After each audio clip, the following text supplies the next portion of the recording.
Buenas tardes, ya está el doctor. Su micrófono, Rosario, de repente. Sí, estoy acá ya. Ronald, está el José, ¿no? José, Sí, adelante, adelante. ¿estará ya Podemos el iniciar. doctor? Ya Sí, podemos iniciar. ya está el ponente, ya está el Ya, ponente. gracias. Y ese doctor. Ya, listo. Estimados participantes al coloquio de Historia y Filosofía de la Matemática, tengan ustedes muy buenas tardes.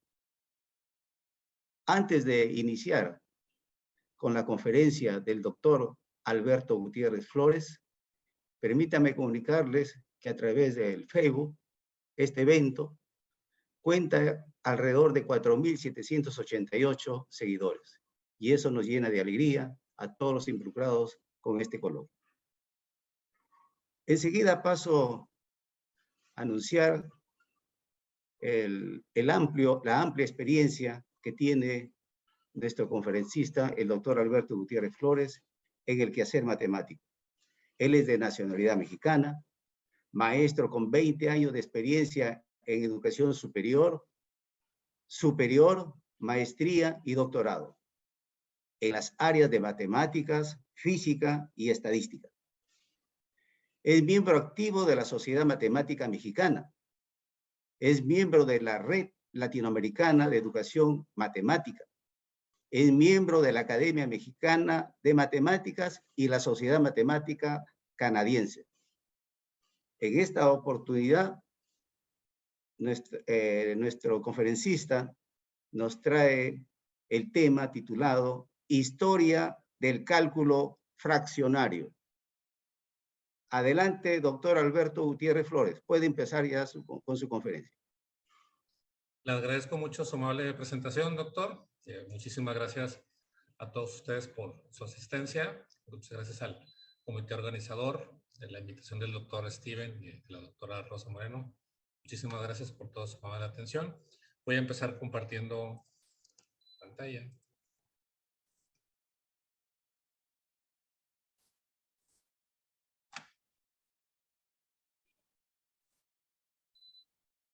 Ahí está. Muy bien. Y bueno, voy a empezar con el tema de la historia del cálculo fraccionario o la derivada fraccionaria, donde, bueno, al final también incluiré por ahí una pequeña pregunta donde incluimos a la integral fraccionaria, muy interesante.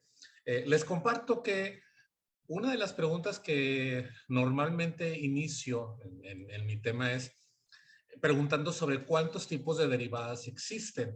Y la respuesta más común que me he encontrado, ya sea en conferencias, coloquios, inclusive talleres, es precisamente, bueno, que la mayoría responden sobre las derivadas que ya conocemos, digamos, habitualmente, como son las exponenciales, las logarítmicas, las trigonométricas, etc. ¿Okay? Sin embargo, les hago la referencia sobre que este tipo de derivadas que nosotros hacemos en referencia o la respuesta pertenecen, digamos, a estas derivadas, pues si le podemos llamar así, clásicas o las que nosotros tomamos o damos clase en cálculo diferencial o cálculo integral, por ejemplo, en su momento. Pero que existen otras derivadas. Existen, por ejemplo, la derivada débil, las derivadas del I, también las derivadas fraccionarias, que es el tema probablemente del que voy a exponer, derivadas en espacios de Sobolev. Es decir, hay una amplia variedad y en la mayoría de los casos, pues sobre todo en los alumnos, pues sí hay como que una sorpresa porque quizás no tenían referencia de este tipo de derivadas. Es decir, pensaban que solamente tenían o existían las derivadas que conocemos en el cálculo diferencial. Y bueno, también una de las preguntas, obviamente al conocer este nuevo tipo de derivadas es, bueno, ¿y en qué consisten? Y brevemente voy a explicar, para no excederme tanto, en qué consiste algunas de ellas que también son muy interesantes. Por ejemplo, las derivadas débil, que bueno, el hecho del término débil pues, no tiene nada de débil porque son un poquito más extensas que las derivadas normales. Se les llama débil porque hay en menor cantidad respecto a las derivadas que son del tipo continua. Y entonces las derivadas débiles las utilizamos para encontrar, en este caso, con funciones que son del tipo como la que estoy mostrando en pantalla, que es la función delta de Dirac, ¿sí? Entonces, aquellas funciones que no son continuas y que tienen esta característica de encendido, apagado, de 0, 1, bueno, ahí aplicamos las derivadas débiles, que propiamente aplicamos una transformada de Fourier. Otras, como son las derivadas de Lie, que son ya más aplicadas en geometría vectorial o espacios vectoriales, que también las podemos encontrar.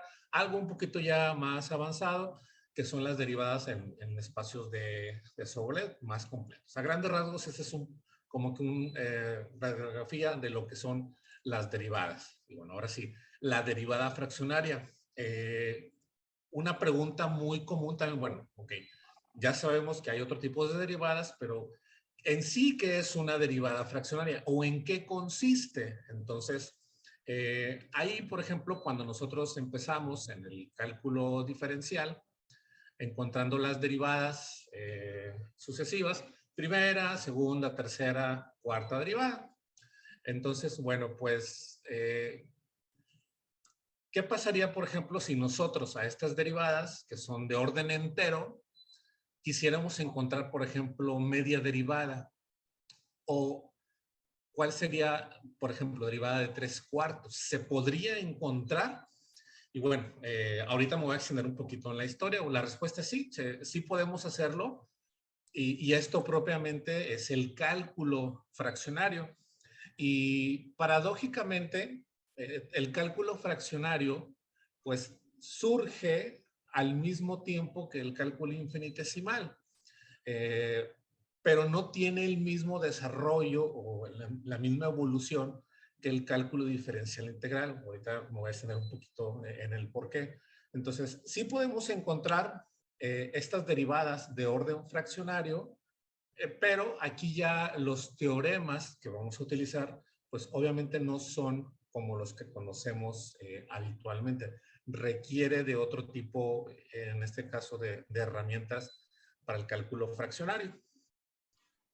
Interpretación geométrica, porque también eso me lo ponen, bueno, ya sabemos derivar, pero ¿dónde podemos aplicar la derivada fraccionaria? Bueno, tiene varias aplicaciones. La más común y la que estamos ahorita teniendo ese boom por las aplicaciones son en aquellas funciones que son del tipo, como lo estoy mostrando en pantalla, que son el conjunto de Cantor, que son, en este caso, puntos que no son continuos, pero que están muy pegaditos entre sí. Bueno, ahí se aplica la derivada fraccionaria. ¿Sí? Ahora, ¿qué tiene de diferencia la derivada fraccionaria respecto a la derivada de Lie o la derivada débil o la derivada de espacios de Sobolev? Bueno, algo muy interesante, porque al haber muchas derivadas, aparte de las básicas que conocemos, bueno, pues obviamente una de las características o de las cosas que se quiere, pues el matemático, en este caso, lo que busca es tener unas características o algunas propiedades que puedan definirlas y con esto tener un conjunto de derivadas. Es decir, se puede tener una definición única y que a partir de esa definición, con algunas propiedades, podamos definir si, bueno, si cumple esta propiedad, quiere decir que es débil. Si cumple esta otra, quiere decir que es Lie o que es derivada parcial o la derivada fraccionaria. Bueno, pues se estuvo trabajando en esa parte y se encontró que casi todas las derivadas cumplían con todas las propiedades para poder tener, digamos, unificado una definición de la derivada. Pero hubo una que no, digamos, cabía o no se acoplaba a eso. Pues precisamente la derivada fraccionaria. En particular, ¿cuál? Bueno, en particular, la derivada de una constante, donde aquí la derivada de una constante no necesariamente es cero. Y obviamente esto viene a irrumpir, pues porque conocemos que esta condición es muy importante. No solamente afecta en las derivadas normales o las clásicas, también afecta, por ejemplo, sabemos que un principio fundamental para las ecuaciones diferenciales es que las derivadas de cosas sean cero, ¿sí? Entonces, esta derivada, había ese problema. Esa derivada, por eso lo pongo así como que la oveja negra, porque no estaba del todo y no permitía que hubiese esa unificación respecto a las derivadas. Inclusive, y me voy a extender un poquito más en el tema, ¿a qué lleva o a qué nos lleva esto? A que hay varias definiciones de una derivada. En esta parte vamos a ver lo que es la historia, el desarrollo, y vamos a ver por allí algunos ejemplos de cómo se calculan algunas derivadas fraccionarias. Inclusive si nos alcanza también un poquito más de las integrales. Ok. Algo muy importante es la incorporación de la historia de las matemáticas. Eso es muy importante. No solamente en este tema, en cualquiera. Y esto es porque nosotros necesitamos no solamente el decir el cómo se hace, sino también el por qué. Y esto va haciendo que esa brecha se vaya reduciendo y no tener ese concepto que a lo mejor las personas se tienen sobre que la matemática quizás son fórmulas o que son series o son cosas que tenemos que memorizar. Siempre esa parte del por qué nos da esa parte explicativa de la duda, de la creatividad y de dónde surge todos esos conceptos matemáticos. ¿Okay? Vamos a empezar con la historia de la derivada fraccionaria o del cálculo fraccionario. Inicia con una de las familias pues, más prolíficas, la familia de los Bernoulli. Ellos emigran de lo que es hoy Bélgica a Suiza por conceptos de religión. Sabíamos que en este caso, en ese momento, pues no eran tan reconocidas o aceptadas ciertas creencias, o sea, había persecuciones. La familia Bernoulli se traslada a Suiza precisamente porque hay un poquito más de tolerancia y también por el negocio. Ellos tenían negocio de especies y medicinas, lo importaban de otros países. Entonces, no tuvieron esa dificultad de trasladarse hacia lo que es ahora Suiza, con los contactos que tuvieron de negocio. Sabemos también que, bueno, los Bernoulli, pues es una dinastía muy amplia, ¿verdad? De grandes científicos. En específico me voy a concentrar para esta historia en los hermanos Jacob y Johann Bernoulli. Entre ellos dos, bueno, había 13 años de diferencia. El padre, Nicolaus, ya había decidido qué profesión iban a estudiar cada uno de ellos. Para Jacob le inculcó la filosofía, la teología, y para Johann le inculcó sobre la base del negocio, la administración, para Johann. Sin embargo, por ejemplo, tanto Jacob como Johann tenían ese gusto por las matemáticas. Inclusive, Jacob lo que hace es proponerle al padre, decirle, déjame estudiar algo de matemáticas, pero también seguir trabajando en lo que es la filosofía y la teología, porque el padre quería que fuera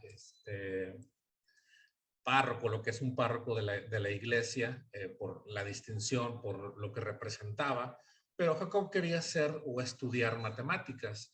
Y para estudiar matemáticas en ese entonces tenía que viajar para conocer no solamente los libros, sino a los matemáticos y empezar a ver o estudiar.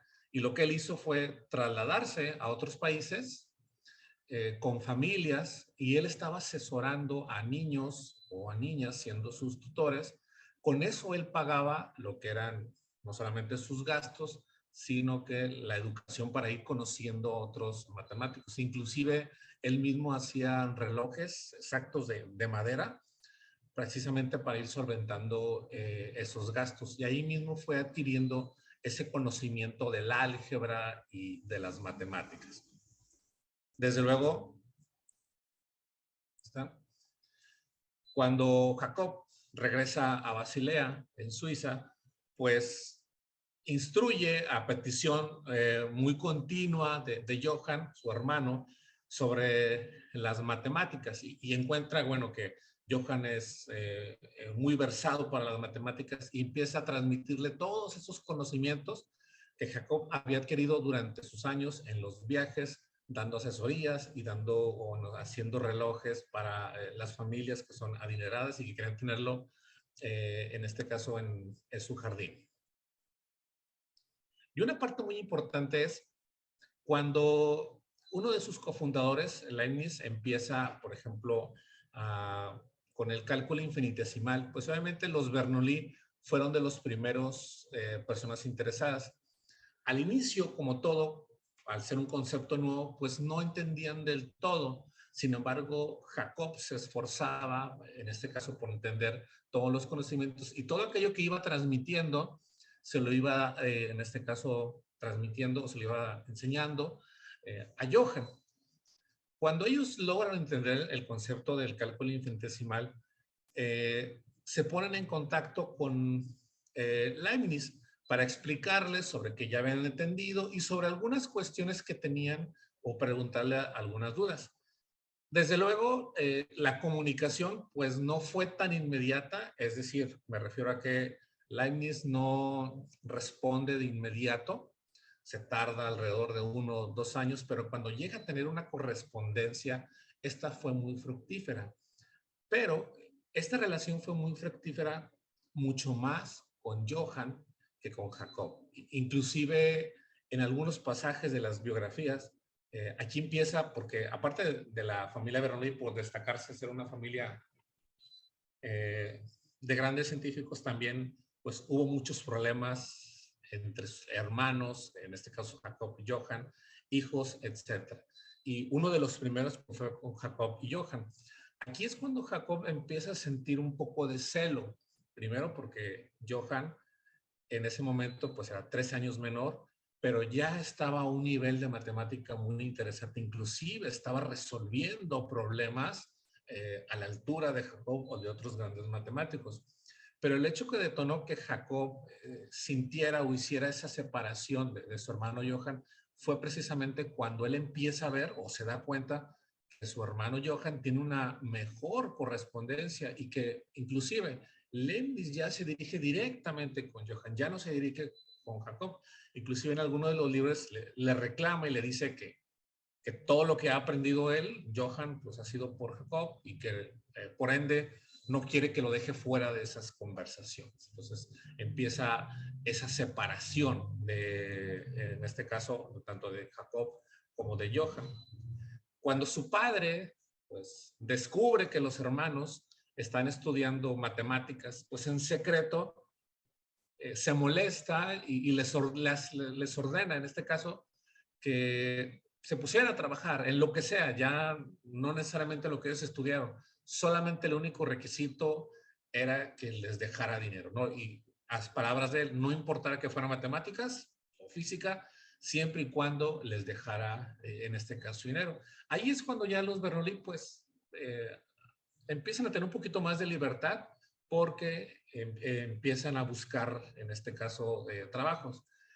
En ese momento, Jacob, él ya tenía un empleo en la Universidad de Basilea y se abre una posibilidad precisamente para otro maestro auxiliar en la Universidad de Basilea y su hermano Johann pues se postula.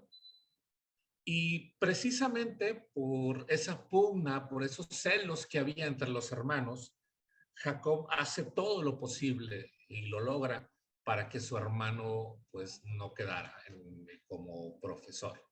Y evidentemente Johann no podía hacer nada en el momento y lo que hace él es decide partir a invitación, en este caso parte a Francia.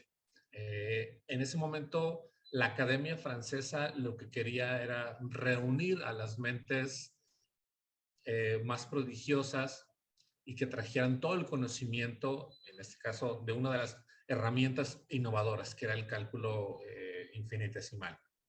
Ahí, en Francia, pues una de las responsabilidades de Johann Bernoulli, pues era precisamente instruir a uno de sus alumnos, el marqués de L'Hôpital. ¿Okay?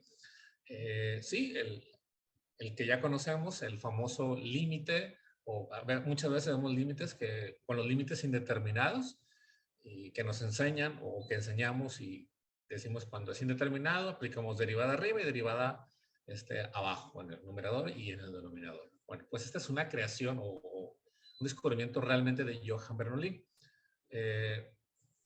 Sin embargo, se le llama de L'Hopital, sabemos porque había una cláusula donde decía que todo lo que se descubriera, todos los teoremas en el momento de la enseñanza de L'Hopital, pues iban a quedar precisamente a nombre del marqués. Evidentemente, Johann, cuando termina su relación laboral y decide regresar a Basilea, ahí es cuando él empieza a hablar sobre esta parte de los descubrimientos y los teoremas.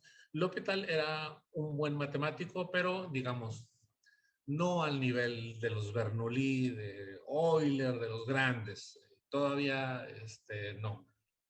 Los Bernoulli todavía tenían esa capacidad todavía de descubrir, de hacer la curiosidad. Y L'Hopital fue un poquito más sobre lo que ya ellos tenían.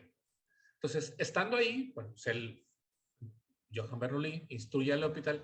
L'Hopital conoce los conceptos del cálculo infinitesimal.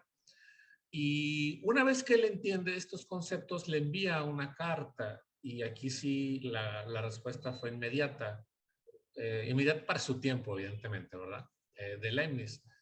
Desde luego, habría que aclarar aquí que la personalidad de Leibniz pues era un poquito de prepotencia, entonces en su momento no contestó a los Bernoulli por no saber quién eran y por no perder su tiempo, pero al ver las cartas o sobre el gran talento que tenían, obviamente decide continuar, pero aquí pues estamos hablando de un marqués de L'Hopital, ¿verdad? El marqués de Francia. Le contesta y bueno, la pregunta era muy simple del marqués de L'Hopital. Ya había conocido todo el concepto de la derivada, había entendido, pero quería saber si era posible calcular, por ejemplo, una derivada de orden fraccionario.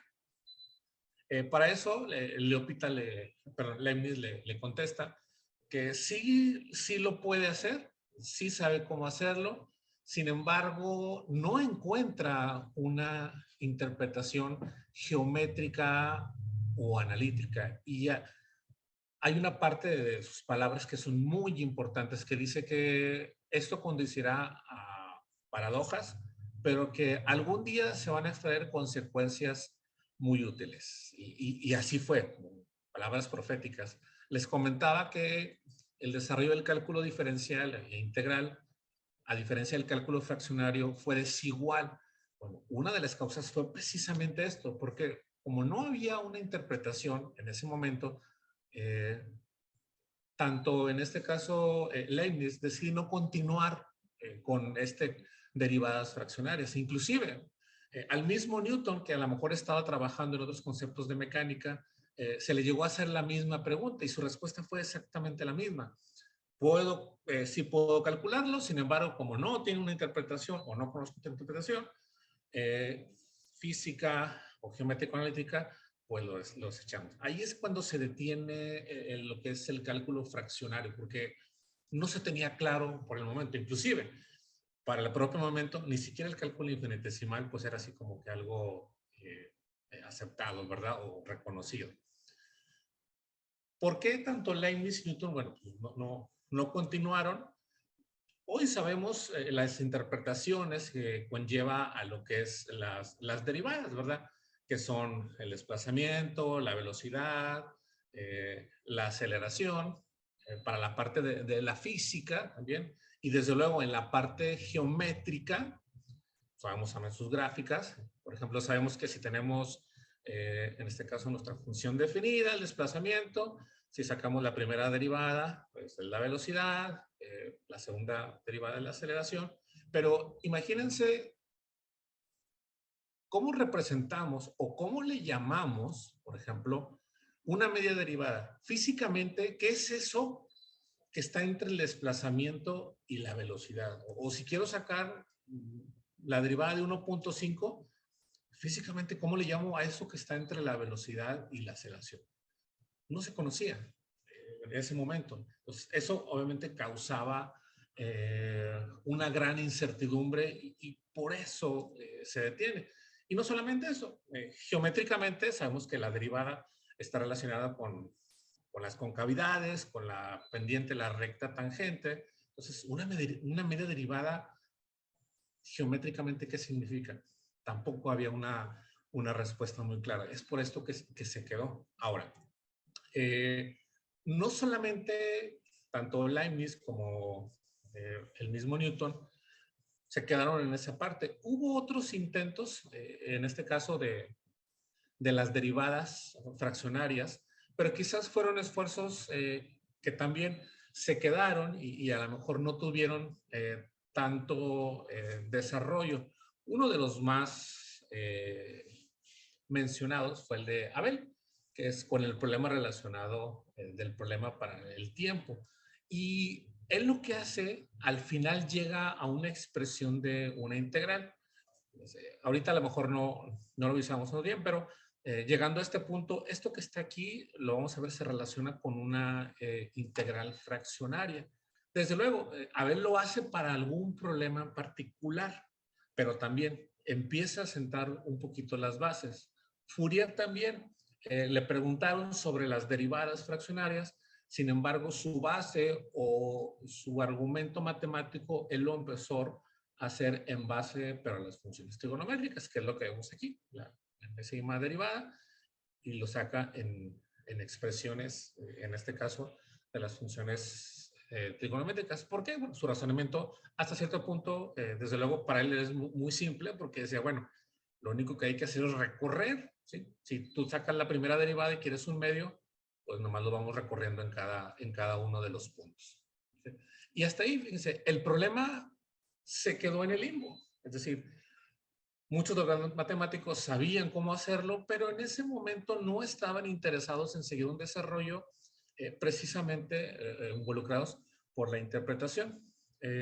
Uno de los avances que empiezan es cuando Lacroix, por ejemplo, él empieza desarrollando, en este caso, la fórmula para una derivada sucesiva, y observen cómo aquí él empieza ya incluyendo los números factoriales, algo muy importante en el desarrollo o para estos temas. Desde luego, no respondía a la pregunta, ¿por qué? Porque para Lacroix, esta fórmula de la derivada sucesiva, primero, solamente estaba definida para esta función, una función algebraica, pero con m estando para los números naturales. Es decir, la única ventaja que se tenía en ese momento era que, por ejemplo, si a nosotros nos daban, por ejemplo, esta función, y igual a x cuarta, y si me piden la tercera derivada, no tendría que hacer primera derivada y luego derivarla otra vez y darle, vamos a decir, nos ahorramos ese procedimiento de hacerlo manualmente. ¿Qué es esto que es lo que hizo? Lo único que hizo él es, bueno, aquí está la fórmula, definimos m, en este caso que es 4, que viene siendo la potencia, y n que es 3, bueno, entonces 3 es el orden de la derivada, tercera derivada, y simplemente hay que hacer una sustitución. Aquí está 4 menos 3, lo novedoso, digamos, o lo innovador en ese momento era que incluía los números factoriales y que también me permitía calcularlo en un paso nada más, hacer las derivadas. Aquí, bueno, 1 factorial, 4 factorial 24, ahí está. Hasta ese momento era lo único que se tenía por parte de la pregunta sobre cómo vamos a calcular la derivada fraccionaria. Y a partir de esto,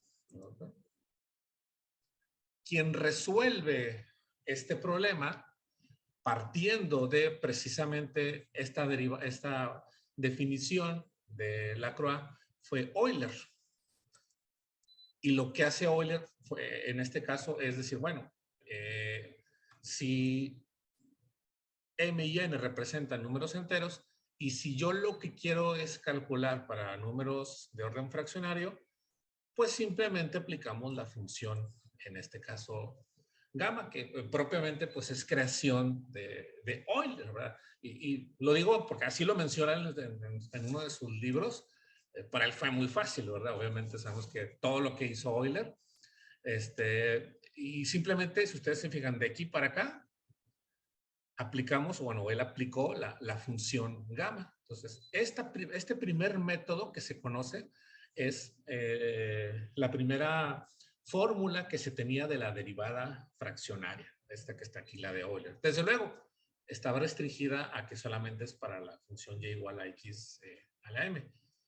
Algo muy importante, porque me lo preguntan muy constante, profe, ok, pero ¿qué es la función gamma? No sé qué es. ¿Qué es la función gamma? Bueno, hay una historia muy interesante también de la función gamma, pero aquí voy a cortarla un poquito, pero básicamente, por ejemplo, el ser humano siempre está interesado en la relación de los patrones y de los números. Uno de ellos es, por ejemplo, los números triangulares, que es los que estoy aquí mostrando en pantalla. Aquí está. Y sabemos aquí que tenemos la posición 1, la posición 2, posición 3. ¿Sí? Y bueno, el ser humano ha encontrado que estos números se pueden expresar, como lo estoy poniendo aquí, por ejemplo, 1 y la suma de los números consecutivos, 1 más 2, 1 más 2 más 3 me da 6, 1 más 2 más 3 más 4 me da 10, etc. Es decir, estos números triangulares los podemos expresar ya sea de esta forma, la famosa fórmula de Gauss, ¿sí? O como una suma, ¿verdad? Consecutiva de números, en este caso, enteros. Y es ahí, a partir de eso, por ejemplo, cuando tienen ese pensamiento y donde surge una pregunta, dice, bueno, aquí es la suma de los números enteros positivos consecutivos. Y bueno, ahora, una pregunta clásica, bueno, si ya los logré sumar, ¿qué pasa si ahora los quiero multiplicar? Pues ahí es cuando nacen los números factoriales, es decir, 4 factorial, pues sabemos que es la multiplicación consecutiva de los números, igual para 5 factorial.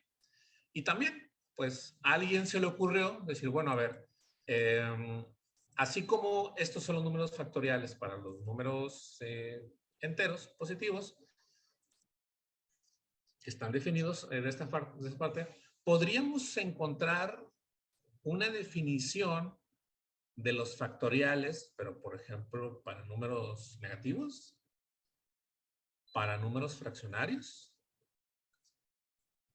En su momento, bueno, pues la respuesta fue una negativa, ¿verdad? De los números factoriales, porque encontrar el consecutivo quizás, o el sucesivo de un número fraccionario o negativo, lo manejan como algo infinito, pero sabemos que quizás lo que para el hombre es imposible, pues para la ciencia no lo es, ¿verdad?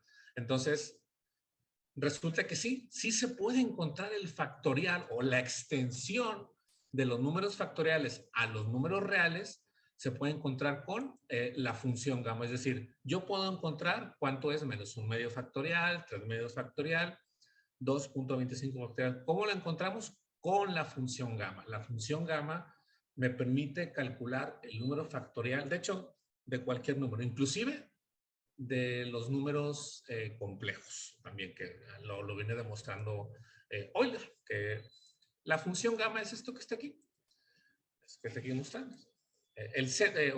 Originalmente, en lugar de z había una x.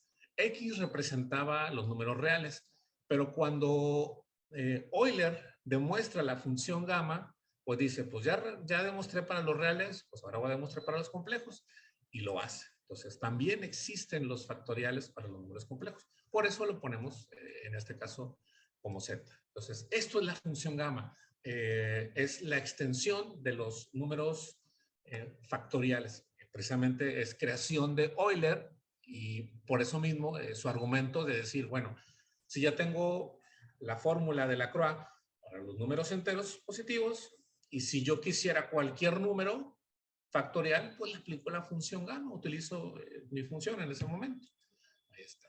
Y precisamente, fíjense, la función gamma también nace o surge, también otra vez, volvemos a la familia Bernoulli, pero ahora, por ejemplo, los protagonistas de esta historia de la función gamma son Johann, pero ahora es su hijo Daniel Bernoulli. ¿Sí? Les comentaba al inicio que la familia Bernoulli, aparte de ser una gran descendencia de científicos, pues también es todo una novela de todos los problemas y rivalidades que hubo.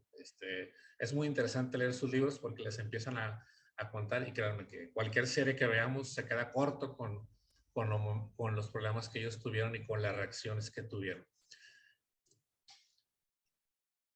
Esta correspondencia que hubo entre Leibniz y en este caso los hermanos Bernoulli, pero que también fue más por el lado de Johann Bernoulli, y sabemos que en su momento pues hubo esa disputa sobre la autoría del cálculo infinitesimal entre Newton y Leibniz, y cada uno tenía sus seguidores. Evidentemente Johann Bernoulli pues estaba del lado de Leibniz, no podía ser más. Paradojas de la vida. ¿Okay? En esta disputa que se tenía, pues vamos acá, pero, por ejemplo, el padre, pues obviamente Johann, al tener esa correspondencia con Leibniz, sin embargo, su hijo, que también, aquí es otra parte, Johann Bernoulli no quería que tampoco ninguno de sus hijos estudiara una carrera referente a matemáticas, así como su papá se lo hizo, él también, ¿verdad? Y nuevamente Daniel, pues tuvo que luchar con todo eso, pero Daniel Bernoulli está más enfocado, o él quería ser el Newton, ¿sí? de la física, en este caso de la hidráulica. Él conocía el trabajo de Newton y tenía una gran admiración, ¿sí? Sin embargo, no lo mostraba explícitamente porque sabía evidentemente en este caso, de la admiración del padre por Leibniz y de esa relación. Pero llega un momento en que Daniel, pues, tiene que decir, por eso digo que paradójicamente uno de un lado y otro del lado. Y cuando empieza o estalla o se rompe esta relación de padre e hijo, fue cuando ambos entran a un concurso de matemáticas de la academia, de los muchos que había, y como resultado, pues, dieron como ganadores al padre y al hijo. Daniel lo tomó con mucho orgullo, tenía muchas emociones, y él cuenta que él estaba esperando, aún vivía con su padre, con esa noticia, esperando un gran abrazo, felicidad.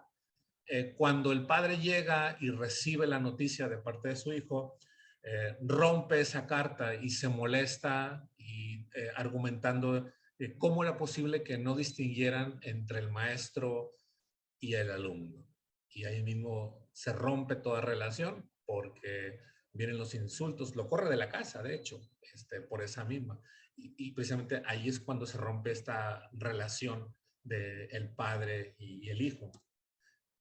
Daniel, pues, tiene que buscar una parte para trabajar, y él es ahí invitado por la emperatriz Catalina para, así como Francia quería hacer su academia para poder tener todos los conocimientos, lo más importante de la ciencia, Rusia quiere hacer lo mismo. Entonces Daniel va, en este caso, a Rusia, y estando él en Rusia, él invita a uno de sus colaboradores que propiamente había trabajado bajo dirección de Johann. Estamos hablando de Leonhard Euler. Euler fue un alumno de Johann Bernoulli.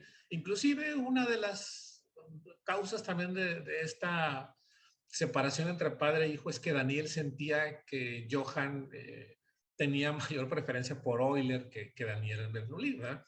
Y obviamente Johann argumentaba también, bueno, pues Euler era más un matemático puro y Daniel Bernoulli era más con la hidráulica, hidrodinámica, era más de la parte física, pero sí, había una pugna y se sentía esa parte.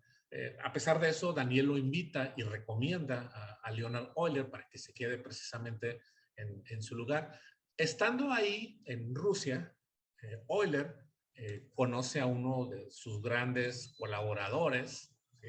Y que siempre él estaba, en este caso, preguntando sobre problemas muy comunes, Goldbach. Entonces, precisamente una de esas cuestiones que le preguntan, de tantas que tenía, fue precisamente sobre la derivada o los números factoriales. ¿sí? En ese momento le pregunta que si podíamos encontrar algún número factorial, y ahí es cuando Euler empieza sobre los límites infinitos o los productos infinitos y desarrolla lo que hoy conocemos como la función gamma. ¿Okay? Aquí nada más hago un pequeño aclaración sobre la función gamma.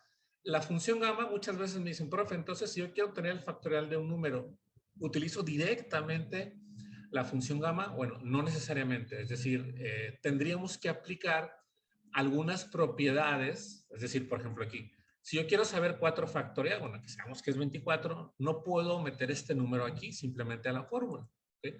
Necesitaríamos encontrar algunas propiedades y con esas propiedades, aquí no voy a extender tanto, puedo encontrar el factorial de cualquier número. ¿Okay? Entonces, esa es la función gamma.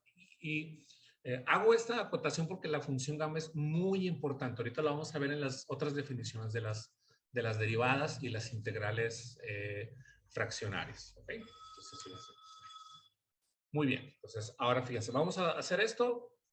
Esto que está aquí es el método de Euler con la función gamma. Entonces vamos a utilizar o vamos a calcular, por ejemplo, la media derivada de esta función. ¿Okay? Sabemos que está restringido solamente para ese tipo de funciones. Entonces, el valor de m es 1 y el valor de n es 1 medio. ¿No? En este caso, m sigue siendo aquí nuestra potencia y n, que es el orden de la derivada. Entonces, simplemente vamos a hacer la sustitución. Aquí el valor de m menos n. Igual aquí, m menos n. En el numerador me queda gamma de 2, aquí me queda gamma de 3 medios. ¿Okay? Y bueno, aquí yo me voy a apoyar porque hay ciertos valores que nosotros ya tenemos predeterminados. Es decir, gamma de 2 y gamma de 3 medios son valores que a veces los utilizamos en una tabla de valores que podemos obtener, digamos, para no hacer el cálculo nuevamente. ¿Okay? Entonces aquí, por ejemplo, gamma de 2 es igual a 1 y gamma de 3 medios es igual a raíz cuadrada de pi entre 2. Entonces, si sustituimos, aquí obviamente 1 menos 1 medio es 1 medio, me quedaría así. Aquí está gamma de 2, gamma de 3 medios. Y básicamente lo que hacemos es simplemente álgebra. Vamos a dividir estos términos. Aquí está. Aquí nada más. Esto 1 medio lo podemos poner como raíz cuadrada y al final aplicamos ley de los exponentes. Ahí está. ¿Okay? Entonces, la media derivada de esta función que acabamos de ver es 2 por raíz cuadrada de x sobre pi. Era uno de los primeros descubrimientos innovadores que se tenían, porque en ese momento encontrar las derivadas de orden entero era algo muy nuevo. Entonces, encontrar algo que era fraccionario y sobre todo pi siempre va a estar relacionado en esta parte. Entonces, aquí está la parte. Desde luego, ¿qué desventaja tenía este método? Pues que estaba limitado a este tipo de funciones. Es decir, que si yo quisiera encontrar, no sé, la derivada de otra función, pues no podía hacerlo porque estaba limitado a esta otra, aquí. Pero, en definitiva, esto fue los orígenes, o esto fue de los primeros que se utilizaron para calcular la derivada fraccionaria. Y aquí viene una pregunta importante, lo que les decía. Por ejemplo, ahora, ¿qué pasa si yo quisiera encontrar la media derivada, pero de una constante? En primera instancia, pues se decía, pues es 0. A ver, vamos a ver si es 0. Entonces, observen cómo aquí ponemos x a la 0, ¿verdad? Para que me dé 1. Por la constante me queda la constante. Entonces, m vale 0 y n vale 1 medio, porque es el orden de la media derivada. De igual forma, vamos a sustituir aquí m y n. Aquí me va a quedar 1. Bueno, gamma de 1 y aquí me va a quedar gamma de 1 medio. Aquí fíjense cómo la constante, aquí está, 0 menos 1 medio es menos 1 medio.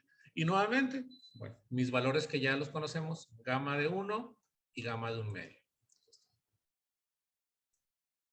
Gamma de 1 es 1, aquí está. Y gamma de 1 medio, aquí está, es raíz cuadrada, en este caso, ¿no? De pi. Bueno, aquí debe de ser pi. ¿Okay? Aquí está la constante. Lo que hacemos es x a la menos 1/2. Bajamos. Multiplicamos. Ahí está. Entonces, la derivada de una constante en el cálculo fraccionario no necesariamente es 0 o no es 0. Esta fue una de las primeras resultados que pues, obviamente vino a revolucionar. Porque obviamente el hecho de que no sea 0, ¿eso qué implica? Que hay más cosas o que tenemos que ver más cosas. Y eso es lo que en su momento el matemático le voló la cabeza en el buen sentido de decir, entonces hay más cosas que podemos hacer o hay otras reglas que a lo mejor van a ser aparte de las derivadas tradicionales o que conocemos. Y desde luego, y lo hice al inicio, bueno, entonces, ¿cuántas derivadas existen? Y no solamente eso. Bueno, ¿podríamos formalizar una definición de la derivada para poder tener una clasificación o una categorización sobre este tema? Y esta fue una pregunta, obviamente, que estuvo en el aire durante mucho tiempo para encontrar esa definición. Y bueno, una de las primeras definiciones que se encontró o que se realizaron, y son las más comunes, que hay más, les decía, pero estas fueron las primeras. Uno fue la definición de Riemann-Levy. Esta es la definición para una derivada fraccionaria, donde f de x puede ser cualquiera. Ya no estaba limitado solamente a, por ejemplo, con el método de Euler solamente teníamos para la función y igual a x a la m. ¿Okay? Puede ser cualquiera. Y observen como característica, aquí viene la función gamma. Aquí es la derivada y esta es mi integral. Pero la función gamma va a estar presente en la mayoría, en este caso de las herramientas que hablemos de aquí en adelante del cálculo fraccionario. También, por ejemplo, para Riemann-Levy, la derivada de una constante no es 0. Eso es muy importante. Ellos trabajaron con esa parte. Y bueno, esta definición, por ejemplo, se pudo haber extendido un poquito más. Sin embargo, no se extiende por lo siguiente.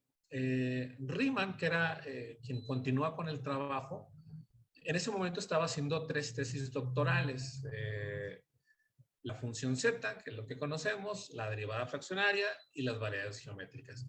Pero obviamente le dijeron que solamente podía presentar uno, no podía presentar las 3. Y bueno, al final se decide por las variedades geométricas. ¿Okay? Para algunos afortunadamente, para otros desafortunadamente. ¿Por qué? Porque no solamente dejó la función z de Riemann, dejó la derivada fraccionaria. ¿Por qué? Porque ahí, en ese momento, Riemann se hizo una pregunta muy importante. Por ejemplo, con las derivadas fraccionarias. Él dijo, a ver, si yo hago media derivada y hago media derivada, mi resultado es el mismo que si yo sacara, por ejemplo, la derivada de 1, es decir, aplicándolo como si fuera un operador, d a la 1/2 y d a la 1/2, 1/2 más 1/2 me da 1.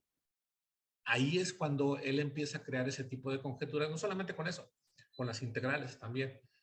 No logra, o más bien, no logra, no se extiende en ese tema porque se aboca más a las variedades geométricas y lo deja incompleto. ¿Okay? Otra definición también que encontramos en la definición de las derivadas fraccionarias es la del físico-matemático Michel Caputo, italiano, que es este que está aquí. A diferencia de Riemann-Levy, para Caputo, la derivada de una constante sí es 0. El argumento, y claro, muy sostenible, es que, bueno, si el único problema para que la derivada fraccionaria se integrara a la definición de todas las derivadas y tener una definición concreta era que la derivada de una constante de 0, pues no cambiemos las reglas, cambiemos nada más o hagamos que la derivada fraccionaria sí sea 0 y es lo que él hace. De hecho, aquí está. Y observen cómo también, bueno, aquí no está integral, pero aquí él agrega nuevamente la función gamma. Y existe esa diferencia entre la definición de Riemann-Levy y la definición de Caputo. ¿Cuál es la correcta? Las dos son correctas.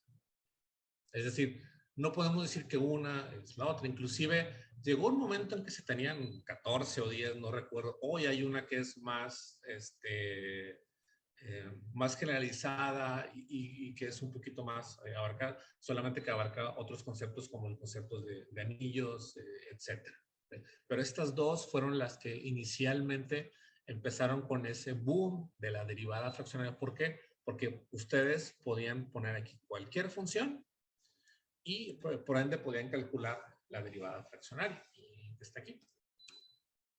Y ahí está, ¿verdad? Entonces, la diferencia entre uno y otro es que, bueno, aparte de las notaciones o de las definiciones, es que para Riemann-Liouville, la derivada de una constante es diferente de cero y para Caputo, no, la derivada de una constante de cero.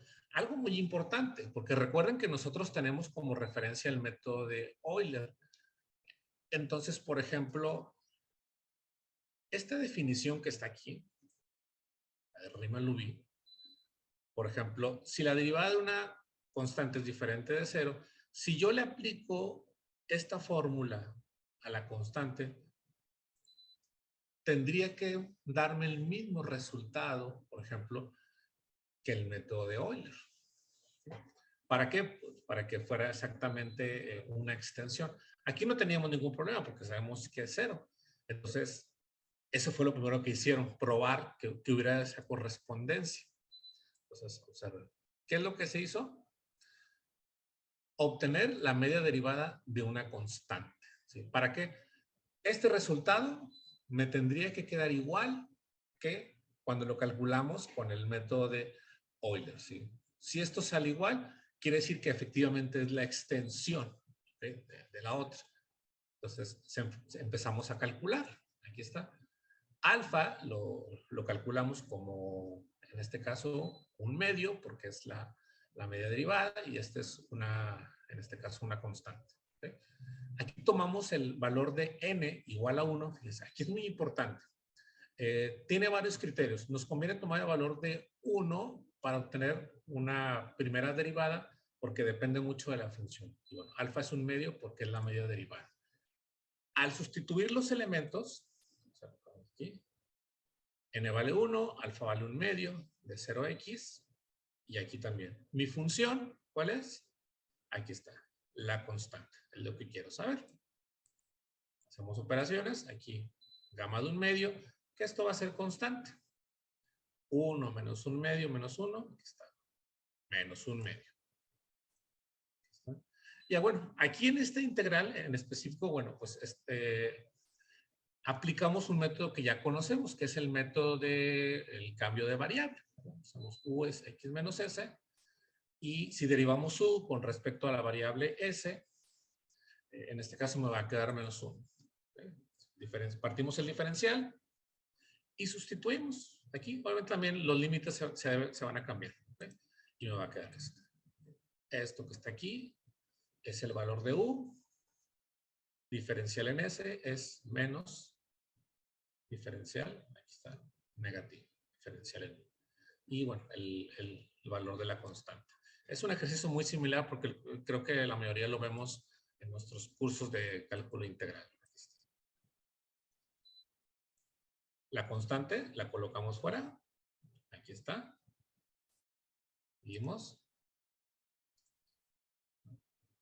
Me queda u a la menos un medio. Y ahora sí, esto lo puedo integrar. Ahí está. La integral sería u, en este caso, a la un medio. Y aquí está el 2. Hay que evaluarlo de 0 a x. Desde luego, antes de eso, esta u lo cambiamos a x menos s. Y voy a evaluar. Como una integral definida. La función evaluada en b menos la función evaluada en a. Aquí está. Aquí no vamos a tener problema. Porque sabemos que va a ser 0. Esto que está aquí. Y solamente me quedaría esta parte. Esto menos esto me queda 0. Eliminamos. Y solamente me queda esta parte que está aquí. X menos 0, pues es x. Aquí está. Menos por menos nada más. Ahí está. Y ahora sí, ¿qué hacemos al último?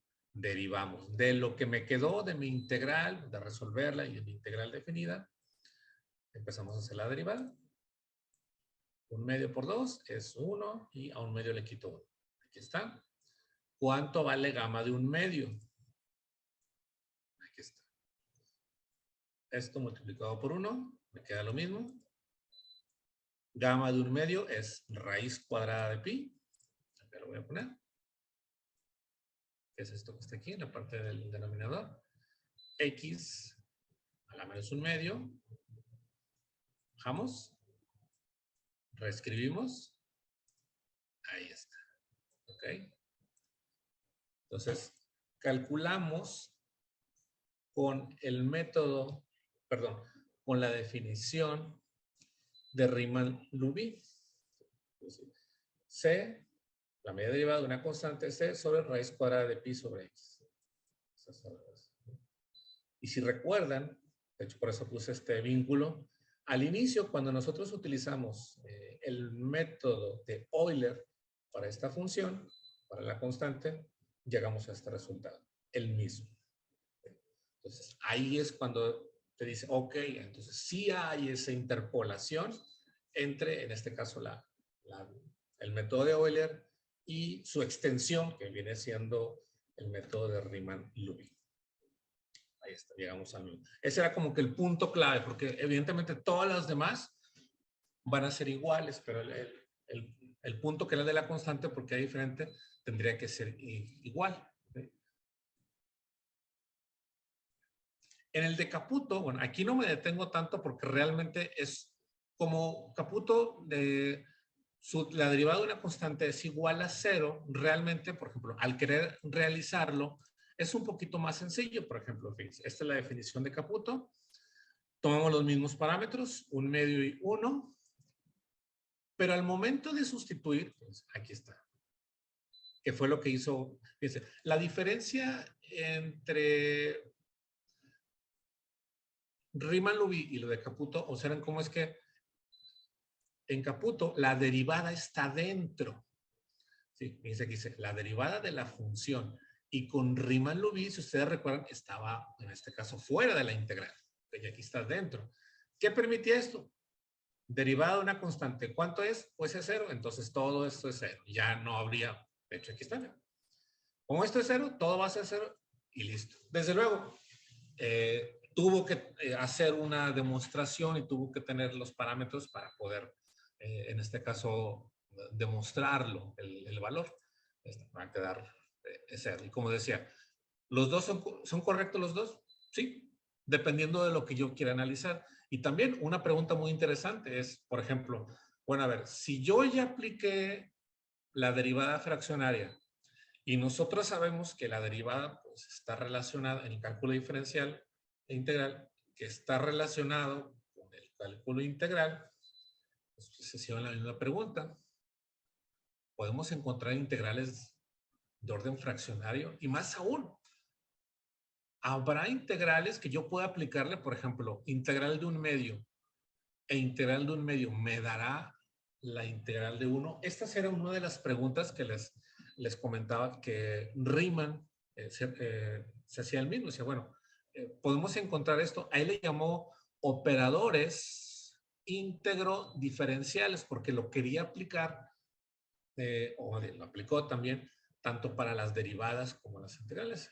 La única diferencia es que en lugar de poner aquí, por ejemplo, esto, él ponía un símbolo de i a la 1/2 por i a la 1/2 me da i1. Sí, nosotros llamamos operadores íntegro diferenciales. Y al final, Riemann sí llega a establecer una fórmula para una integral fraccionaria, que es esta que está aquí. Fíjense.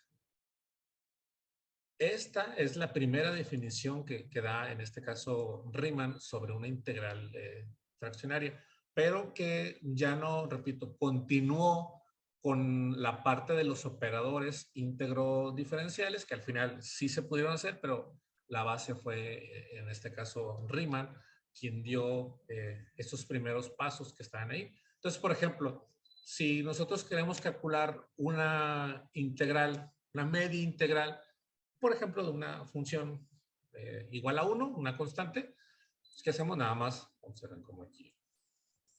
Ponemos nuevamente los valores, nuevamente observen, la función gamma, esa lo vamos a encontrar en casi todos lados.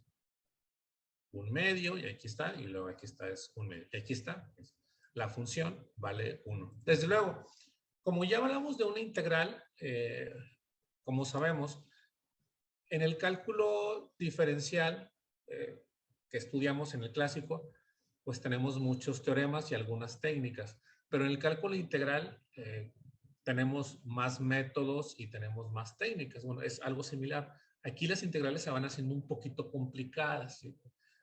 Por ejemplo, aquí no tanto porque lo que tenemos que hacer nada más es, por ejemplo, un medio menos 1 me da menos un medio. Y aquí esto pues se hace con un pequeño cambio de variable, ¿verdad? Que está aquí, bueno, sabiendo que gamma de un medio es raíz cuadrada de pi. Aquí está. Y hacemos otra vez, es el cambio de variable, derivamos y sustituimos. Es muy parecido al de Riemann-Liouville. Esto vale u, aquí está, y esto es menos diferencial. Estos también van a cambiar los límites. Entonces, aquí está el negativo, colocamos fuera, y esto lo integramos de la manera que ya sabemos, le sumamos una unidad. Aquí está.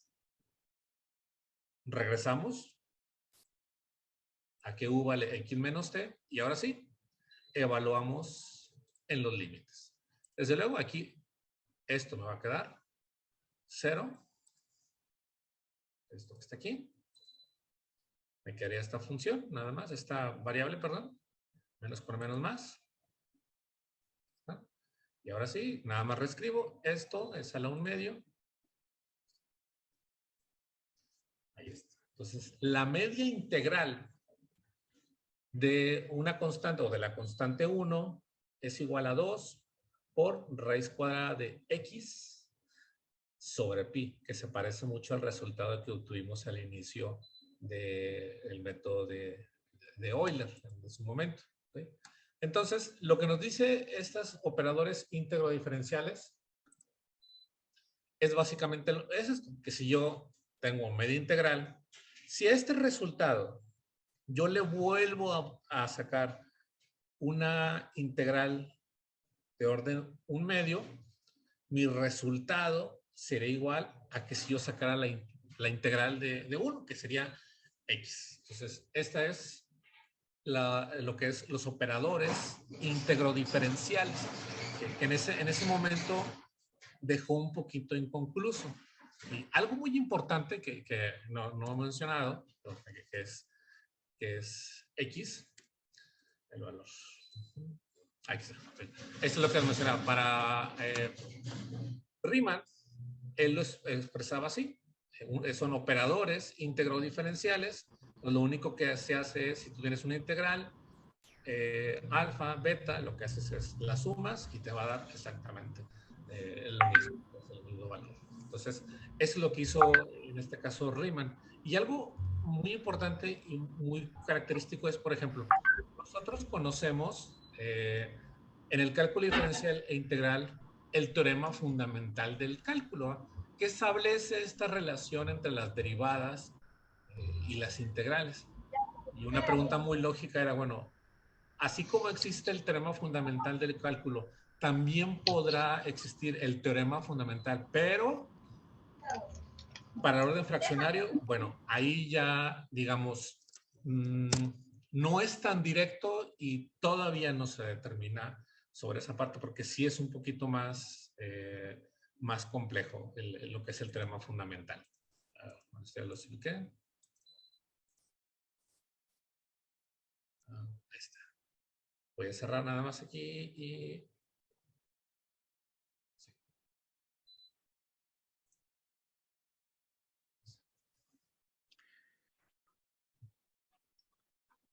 Muy bien, doctor. Sí. Sí. ¿Cómo está, doctor? Vamos a...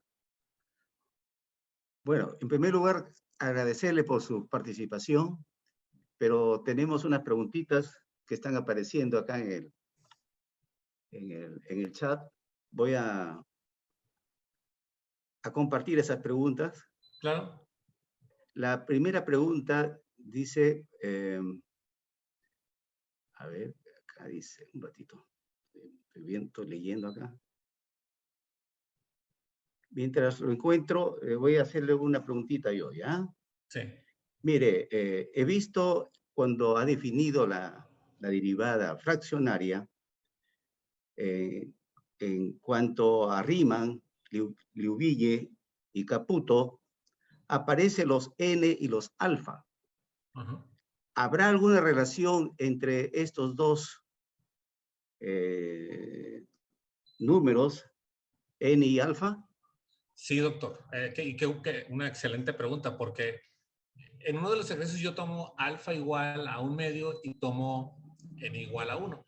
Lo que normalmente causa un poquito más de conflicto es, por ejemplo, el alfa normalmente pues es el orden de la derivada que yo quiero, 1/2, 1/3, pero el n es la pregunta, oye, ¿y cómo sé si debo de seleccionar n igual a 1 o n igual a 2 o n igual a 3? Bueno, es decir, ¿hay un criterio? Bueno, sí hay un criterio y esto va dependiendo de lo que yo quiera obtener. Normalmente, las derivadas fraccionarias, por ejemplo, si yo quisiera, por ejemplo, elegir una función que es del tipo, por ejemplo, lineal, escogemos un n igual a 1. Pero si yo tuviera, por ejemplo, una función del tipo trigonométrica, ahí lo recomendable es elegir un valor de n que fuera 2, 3 o 4. Es decir, dependiendo del problema y de la función que tenemos, es como podemos seleccionar el valor de n. Y sí, está relacionado con el valor de alfa, porque también a veces, por ejemplo, lo que me interesa a mí es si solamente me interesa saber el alfa, que es un medio, bueno, el n lo puedo elegir.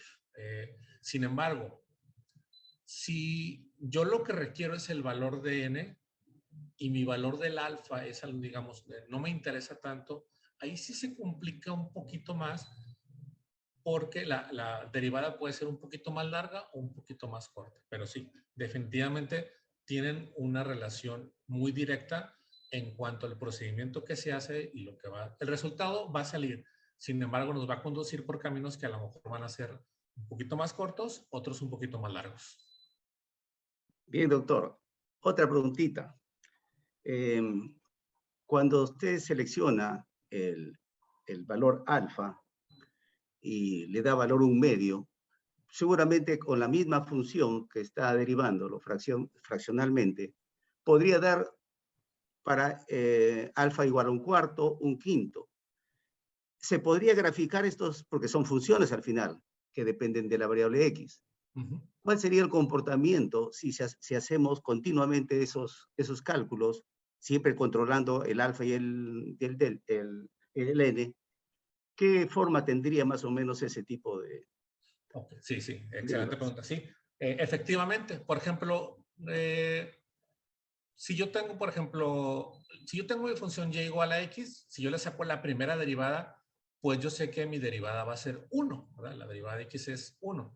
Y si yo hago esas dos gráficas, en este caso, o si hago, por ejemplo, para ser un poquito más claro, si hago x cuadrada, que es una parábola, y si yo saco su derivada, pues va a ser en este caso 2x, que es una función lineal. Y si nosotros hacemos esas gráficas, sabemos que, bueno, van a estar la parábola y la recta.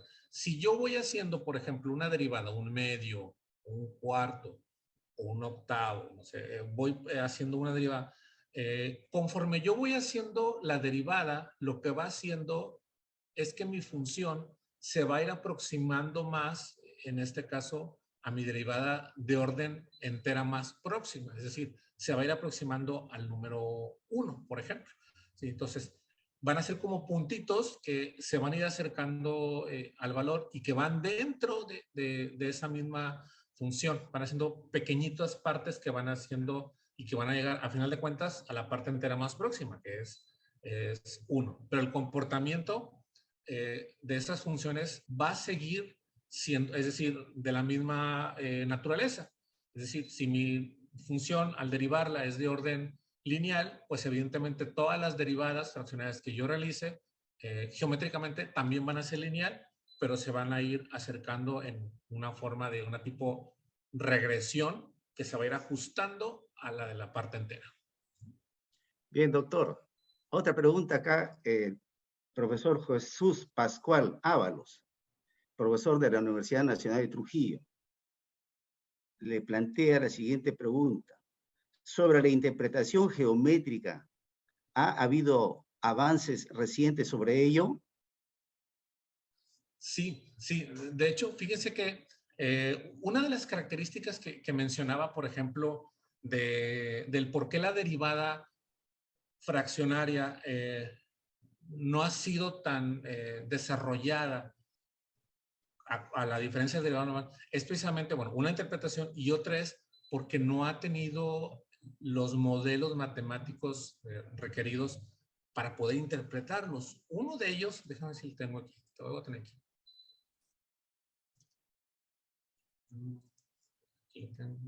Doctor, su audio. Sí, ¿ahí me escuchan? Ahí sí, sí, sí. Sí, ok, sí, perdón. Voy a... estaba bien aquí.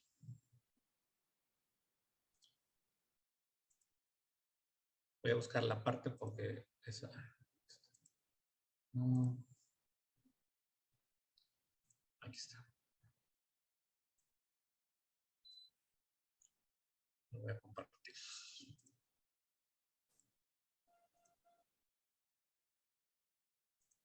En específico, contestando la pregunta, por ejemplo, voy a compartir la pantalla. En específico, digamos, donde la derivada fraccionaria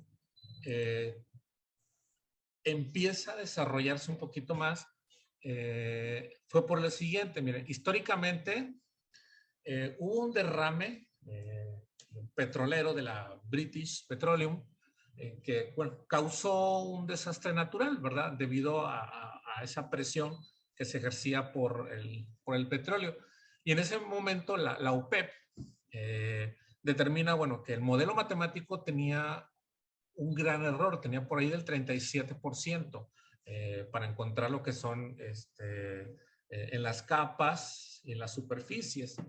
Y la OPEP, junto con todos los países, acordaron que cada país tenía que, en este caso, ver su modelo matemático. Específicamente en México se empezó con profesores de la UNAM y con profesores, perdón, con el CONACYT también.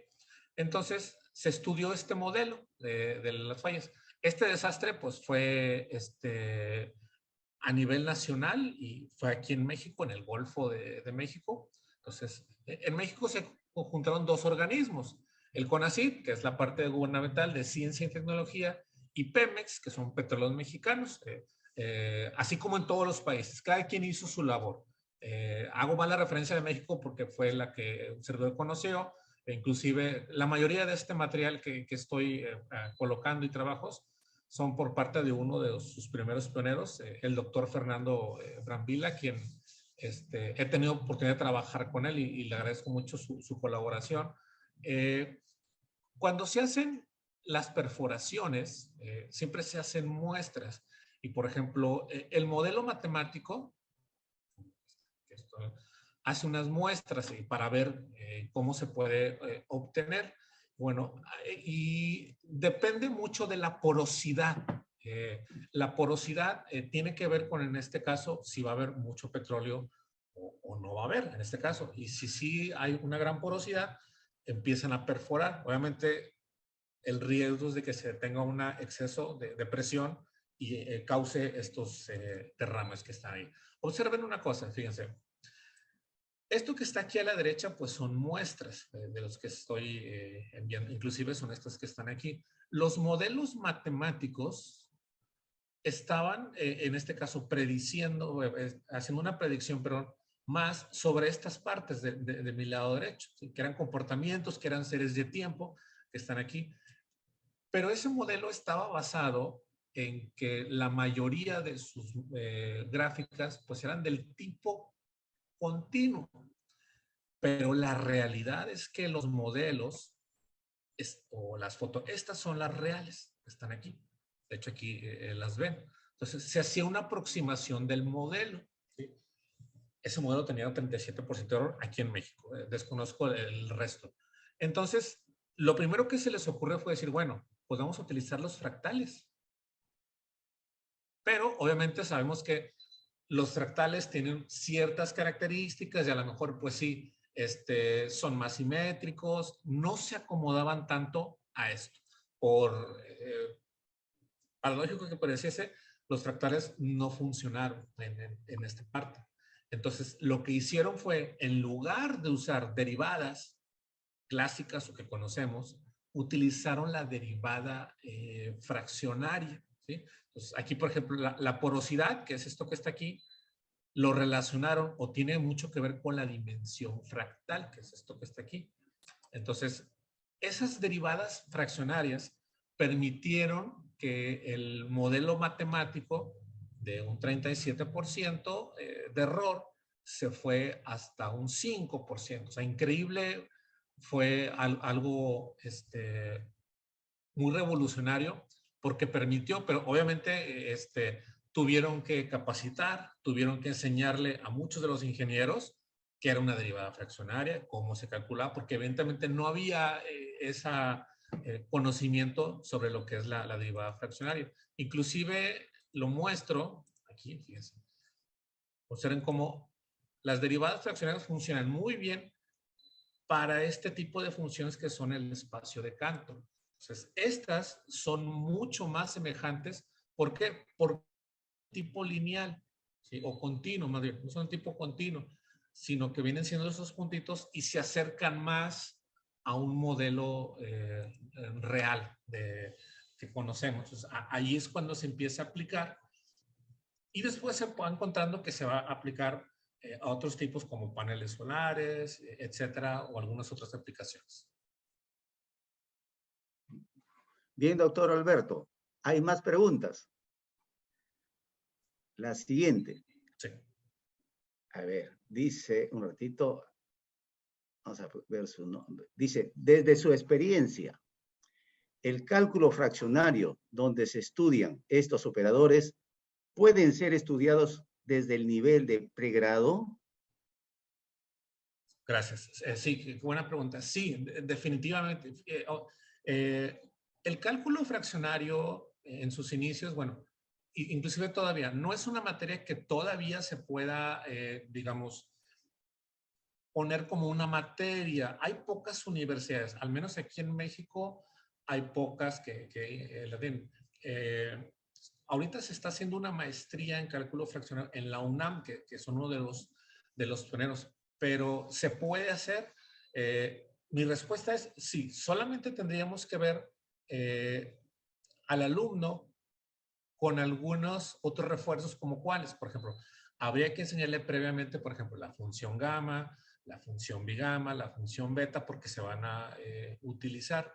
Y sí se puede dar, en este caso, esa introducción a lo que es el cálculo fraccionario y con un objetivo muy claro, que con esa pequeña base el alumno pueda desarrollar y pueda de ahí en adelante tener, en este caso, una curiosidad para seguir investigando sobre otros, porque ahorita lo que hay es mucha investigación de aplicaciones, pero sí se puede dar respecto a lo básico. Solamente tenemos que ayudarle un poquito sobre qué es la función gamma, la función beta, para que tenga más claro, pero sí, definitivamente sí se puede hacer.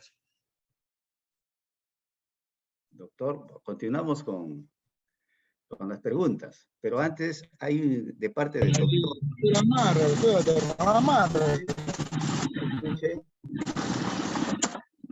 Lleva el perro ya. ¿Qué pasó? ¿Qué pasó? Vamos, ven, ven. Pisa, pisa, pisa. Sube, sube. Doctor Alberto, No escucho. ¿hay un ruido? ¿Hay un ruido por ahí? Qué mal.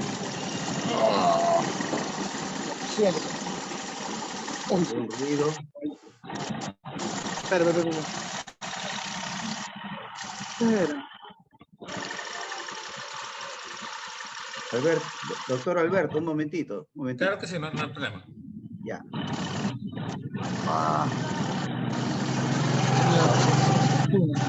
Por favor, ¿podrían controlar este sonido?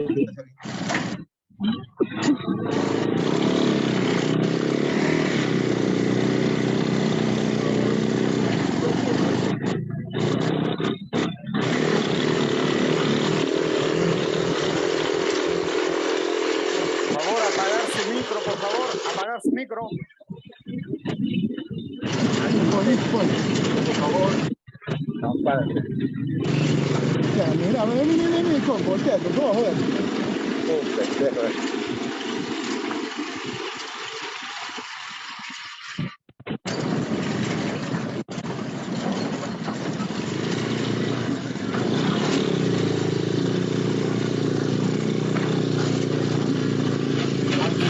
Por favor, apagar ese micro.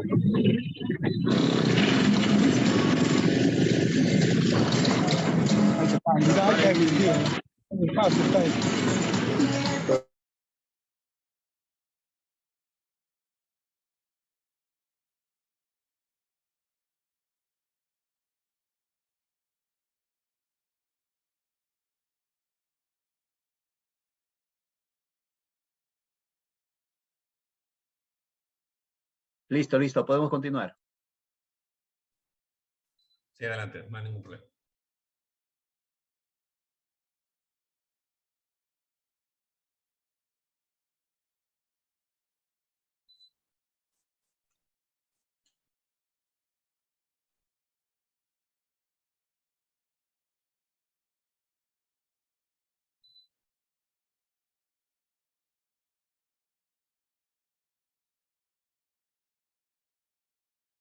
Adelante, Alberto, puedes continuar. A ver, ya, ahora sí.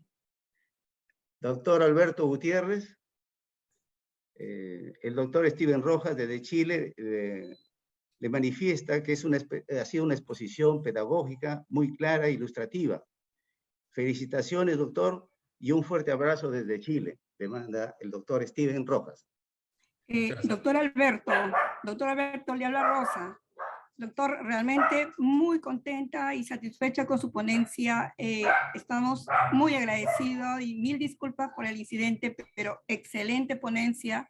Lo valoro desde que yo, por acá también estamos viviendo el fervor del cálculo fraccionario en Perú y de pronto lo vamos a tener invitado, así como a todos los colegas, pero sí esperamos tenerlo invitado de manera presencial para poder fortalecer el grupo de investigación en lo que es cálculo fraccionario. Un gusto realmente de poder haberle escuchado. Excelente ponencia.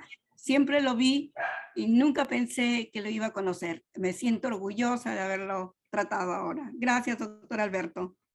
Al contrario, doctora, muchísimas gracias por todas sus atenciones, toda su amable atención. La invitación, desde luego, por parte de usted y el doctor Steven. Muchísimas gracias. Un honor estar compartiendo con ustedes, como lo decía doctora. Y desde luego, en siguiente año tenemos programado por ahí un viaje a Chile. Entonces, esperemos coincidir con ustedes para ya ir a conocerlos personalmente y darles un fuerte abrazo. Doctor Alberto, le estoy mostrando el certificado del coloquio de Historia y Filosofía de la Matemática. Le voy a dar lectura. Otorgado al doctor Alberto Mario Jorge Gutiérrez Flores por haber participado en calidad de ponente en el coloquio con el tema Historia del Cálculo Fraccionario, desarrollado en el marco del proyecto de responsabilidad social, Historia de la Matemática en la formación del matemático investigador y docente en matemática en educación básica regular, organizado por los docentes de matemáticas de la Universidad Nacional de Trujillo, Universidad Pedro Ruiz Gallo y Universidad de Magallanes. Los días 10, 11 y 12 de agosto del año 2022, contando con la participación de investigadores de México, Colombia, Chile, Perú, Guatemala, Panamá y España. Doctor, reciba usted un fuerte abrazo de todos nosotros y estamos muy contentos de esta importante exposición que usted ha desarrollado. Desde ya, yo creo que usted cuenta ya con más seguidores en esta linda tarea del cálculo fraccionario. Un abrazo y muchas gracias, doctor. Al contrario, un abrazo y muchísimas gracias a todos ustedes.